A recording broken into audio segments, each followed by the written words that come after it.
നമ്മുടെ കേരളത്തിലെ ചില ആളുകളുടെ, മനുഷ്യന്മാരുടെ വികലമായ കാഴ്ചപ്പാടുകൾ കൊണ്ട് നഷ്ടപ്പെട്ടത് എന്താണെന്നറിയോ?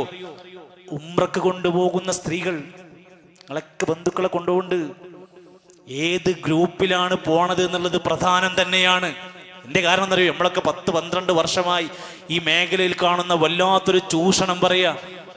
നിബിതങ്ങൾ പഠിപ്പിക്കാത്ത പല കാര്യങ്ങളും ചെയ്യിപ്പിക്കുന്നു എന്നതിലപ്പുറത്ത് നിബിതങ്ങൾ പറഞ്ഞതും പഠിപ്പിച്ചതുമായ കാര്യത്തിന് വിസമ്മതിക്കുകയാണ്. പ്രധാനമായി ഇരുഹറമുകളിൽ നടക്കുന്ന ജമാഅത്ത് നമസ്കാരത്തിന് പോകരുത്. ആര്? ഇവിടുന്ന് 80,000 90,000 രൂപ മേടിച്ചിട്ട് അവിടെ എത്തിയ മനുഷ്യന്മാർ അവിടെ റൂമിലിരിക്കുകയാണ്. പള്ളിയിലെ ജമാഅത്ത് നിസ്കാരത്തിന് പോകരുത്. അവിടെ പോകുന്ന 200 കണക്കിന് രാജ്യക്കാർ പോകുന്നുണ്ട്. നമ്മളെ കേരളത്തിന് മാത്രം ഒരു മതനിയമമുണ്ട് അങ്ങനെ. എന്നിട്ട് അവരെ അവിടെ നിന്ന് ആ സമയത്ത് ബാങ്ക് കൊടുത്താൽ തിരിച്ച് റൂമിലേക്ക് കൊണ്ടുപോവാണ്.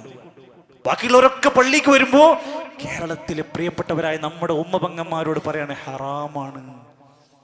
എത്ര 1,00,000 റക്അത്താണ് അവിടെ ഒരു പള്ളിയിലെ ജമാഅത്തിന്റെ പ്രതിഫലം. മദീനത്ത് 1000 റക്അത്തിന്റെ പ്രതിഫലാണ്.